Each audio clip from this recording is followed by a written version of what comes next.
You know, what does that do to their relationships within their community and their relationships with their peers? And what we have found is that the identity photographer provides new possibilities for engaging with the world.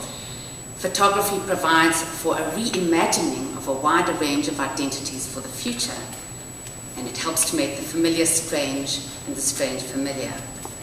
So just looking here, this is one of my grad students who's now graduated and working for State University of New York. And these are a group of research participants. This is just part of the community. Just look, everybody, there's some solar panels at the top. There's no electricity, running water in this community. But then you put a camera into a young woman's hand and suddenly her identity shifts. She is shifting from, in a sense, an English language learner to a photographer. And in this particular case, you know, she insisted on actually having her photograph taken with the camera, in this case with the video camera, in her hand. The power of the digital. And she, in fact, went in to speak to a police commissioner in Uganda. You would never go anywhere near a police commissioner.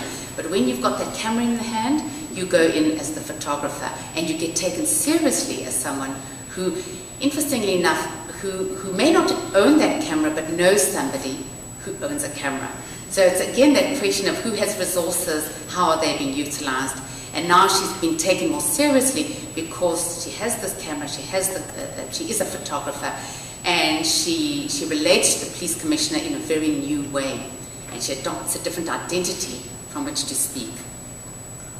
She still can go out, and of course she sees different images of young women in different contexts, and this is a very traditional image that you would find of young women in the Ugandan context. The little yellow container there is water, ubiquitous throughout Uganda. But you'll also go to a hospital and see another young woman in a very different position in her society, and also someone who is highly literate. Quite interestingly, I think if you go back and have a look at the commissioner, you'll see again literacy, you know, as being a very powerful force of, in terms of people's position in the society. So if you think about what does this mean then for a language learning and ownership of meaning and identity, Shelley said, how is learning English through doing a project like this different from learning English in the classroom? In class, teachers write on the blackboard and we just listen. In the research project, how do you use English? Communication. Do you learn more by studying English or by communicating in English? Communicating. Why? Because when you communicate, you think you own English. So that is a very, very powerful comment on ownership of a language. And I think this is very much the issue that I think people are confronting in Arizona and certainly in many different parts of the world. Who owns English? And who can determine what constitutes, you know, a native English speaker? Or even, for that matter, an English speaker. Because as we know, there are many more speakers, non-native speakers of English in the world than there are native speakers of English. But that notion of owning the language is a crucial one. And as you can see, that links very much, you know, to issues of identity. So to conclude them, so I asked 3 questions. Under what conditions do English language learners speak, read and write English? I think what we can see here from these studies are issues of identity are central, issues of power, notions of investment, where are people's investments in the language, access to communities, access to resources. To what extent can research provide insight into English language learning? I think what we've seen here is conversations, is access. Who has access to conversations? Who controls access to conversations? And Foucault talks about the capillaries of power. I mean, power doesn't only operate, you know, at mega levels, at the level of the nation state, although that's very, very important, as we saw with Martha Sheffield's talk yesterday, when she talked about how all the legislation is limiting the rights and opportunities of Hispanic and Latino students in her school.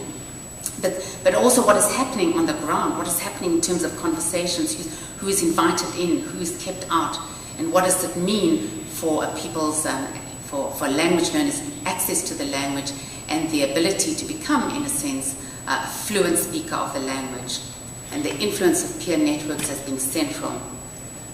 And so in terms of the implications for ESL teachers, or language teachers, or any teachers for that matter, is how do we provide a range of identity positions from which English language learners can speak, read, or write, so that we can actually see where the strength lies, whether it might be on the sports field, whether it might be as a musician, whether it might be in drama, whether it might be in science, in math.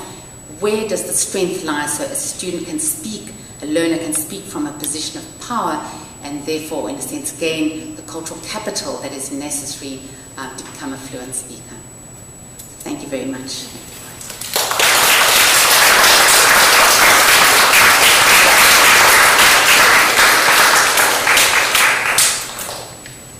So we now welcome your thoughts and comments and questions for Dr. Norton. That was very interesting. And I want to ask about identity. Because identity has been thought as one monolithic thing. And in this case, well, I have always going against that we can have different identities. Concerning, for example, indigenous people. Exactly. They have some identity with their language and in the rural places where they live, but they get another one. And it's not necessarily to lose the identity, but just to accommodate, Exactly. to come to adopt a different capacity, to have different identities. So when you were talking about the different, how identity comes with the learning of English, well, I'm thinking that you share the idea that there is not one identity, as it has been sometimes thought about. And they say, you lose your language, you lose identity. Well, you get another language and you get another identity.